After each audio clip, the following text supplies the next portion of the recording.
Okay, so Pinkie Pie, Maude, and Rarity walk into a bar. The bartender looks at them and says, "What do you need me for?" Okay, gift of Maude Pie. Critic first, fan second, second opinion, roll the intro. Non ti fermare, non ti fermare, non ti fermare. So after the last episode tried every subplot under the snow, this one mostly just puts three eccentric personalities together, winds them up, and watches them go. It's in every way a slice-of-life type story, and what conflict we get is largely character-driven. And the result is... amazing. S-U-I-C. S-A-U-C. You know what that spells? It spells Maude. Surely there must be something here that catches your eye. Boulder says they're all too stuck up. You got your sister the greatest present in the history of ever, and all you have to say is, yup. You're supposed to be all, oh, I'm so excited I got the rock pouch. And I know I say excited a lot when I'm actually just kind of excited, but this time I'm really excited about how excited I am about being this excited over the rock pouch. I mean, here the show seems to barely even care about its main characters in the last episode, and now it's suddenly reveling in everything that's lovable about two of them plus Maude. Granted, it's not the #1 episode on relatable character development the show has ever done, because a lot of what's fun about these three in particular is their exaggerated eccentricity. But there's something to be said for that too. And not only do the writers nail all three on their own, but playing them off each other results in the freshest and funniest comedy we've had in a while. At least, until they start forcing it. Let's not get too excited until you actually get a pouch for Maude. Got it. Absolutely. Maude, I'm giving you the greatest gift in the history of ever! It's breathtaking. But not half as breathtaking as the gift I'm giving you! Whatever you're about to say isn't nearly as good as the gift I'm giving Maude! See, it's funny because she's not stopping herself from getting too excited.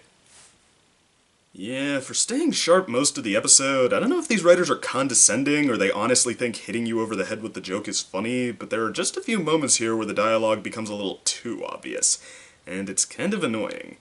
In fact, if it were nothing but comedy, the episode as a whole probably would have sunk just a notch or two before it ended. As is, it takes a turn to incorporate some trickier emotions and even tries to add in some heart. Now for context, if we go back to Season 5, there were a couple more episodes than usual that really tried to go for heartfelt and significant. And I turned a couple heads when, half the time, I was not impressed. If I had to sum up my problem in a nutshell, I'd say it's that the episodes in question seem to really just like the idea of being dramatic and sincere, of the characters getting sad because things are going oh so wrong, and being endlessly generous and sweet and heroic to fix everything, until just when the sad music can't get any sadder, somebody says the most dramatic thing yet, and everyone's heart is touched. Anyone could write that. But as far as being relatable beyond the wish fulfillment level, a lot of it just seemed over the top to me. Either really fake and hard to go along with, or like the characters were a lot more dramatic than the situation actually was. So now that I've built up this stone heart of mine, I hope you can believe me when I say that, yeah, I legitimately felt for this story about Pinkie Pie giving up her party cannon to get Maude the right gift. Hey, it's one thing to say this or that was oh so devastating, but when you put together the right scenario, you don't really even need to say it. And you don't always need it to be the most traumatizing thing in the world, either. Nobody needs to say how much Pinkie Pie loves her party cannon, we can tell. She's always having fun when she uses it, and vice versa. I think we all know what it's like to be looking for...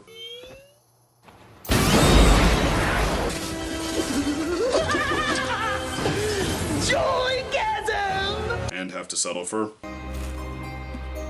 I can't help you unless you tell me what the problem is. Oh, there's no problem.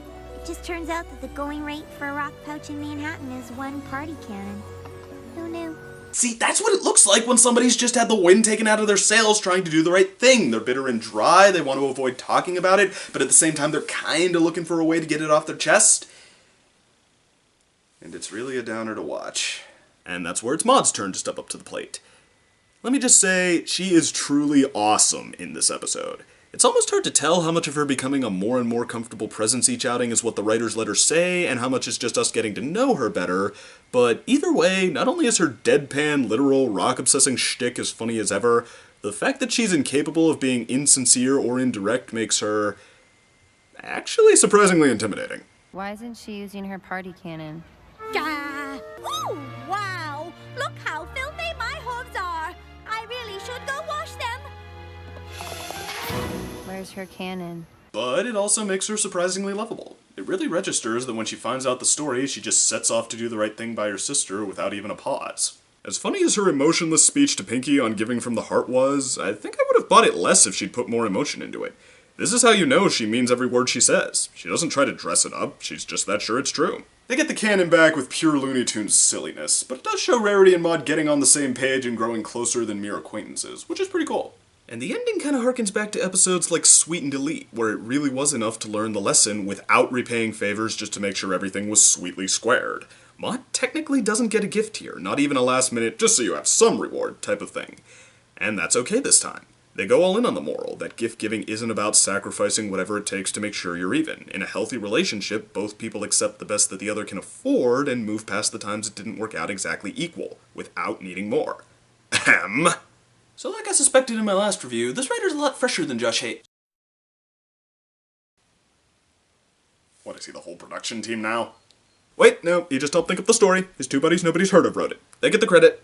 And credit they deserve, because even with a few corny moments, this is a great episode. And I haven't said that much lately. It's classic Friendship is Magic, with the newer stuff seamlessly integrated just like you'd want to see at this stage. It's not the usual kind of third episode, but... wait.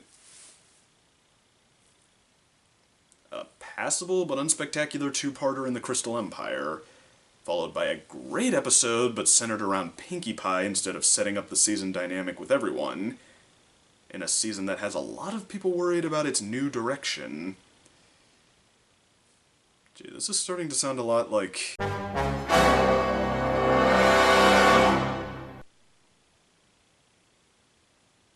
Nope, that's a coincidence. They're not gonna fall into that right again. That was like 3 seasons ago. Like, we already got the plot description to the first 7 episodes. It's not like if you go all the way to episode 7, it's still about Rainbow Dash and the Wonder Bolts. Oh, and I suppose the next one's gonna be an episode about the Cutie Mark Crusaders that I'm gonna hate with a burning passion.